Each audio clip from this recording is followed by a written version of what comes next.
গাজীপুরে বেতন না পেয়ে কারখানা ডিএমডিকে পেটানোর অভিযোগ, বিজেএমইর উদ্বেগ।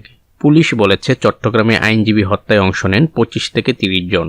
মাদ্রাসা শিক্ষার্থীকে বলাৎকারের পর হত্যার অভিযোগ, শিক্ষক গ্রেপ্তার। লন্ডন যাচ্ছেন মির্জা ফখরুল, সাক্ষাৎ হবে তারেক রহমানের সঙ্গে। বঙ্গোপসাগরে ঘূর্ণিঝড় ফিনজাল কাল দুপুরে আঘাত আনতে পারে উপকূলে। পোশাক শ্রমিকের প্রতি বছর 15% বেতন বৃদ্ধির দাবি। বাংলাদেশ নিয়ে ভারতের পার্লামেন্টে আলোচনা কেন, প্রশ্ন চরমোনাই পীরের। নিষেধাজ্ঞা বাড়লে পরমাণু অস্ত্র বানাবে ইরান। আদালত ও আইনজীবীদের নিরাপত্তা নিশ্চিতের নির্দেশ। গাজায় দ্বিতীয় বিশ্বযুদ্ধের পর সবচেয়ে বেশি বোমা হামলা হয়েছে। যমুনা নদীর রেল সেতুর নাম পরিবর্তনের সিদ্ধান্ত। মরুভূমিতে নয়নাভিরাম সবুজের সমারোহ। তেল আলু পেঁয়াজে স্বস্তি নেই, মাছের বাজার চড়া। কলকাতায় বাংলাদেশের পতাকার অবমাননা, ঢাকার কড়া প্রতিবাদ। হাসিনার নির্বাচনে দায়িত্ব পালনকারী কর্মকর্তাদের বিরুদ্ধে কঠোর হচ্ছে সরকার।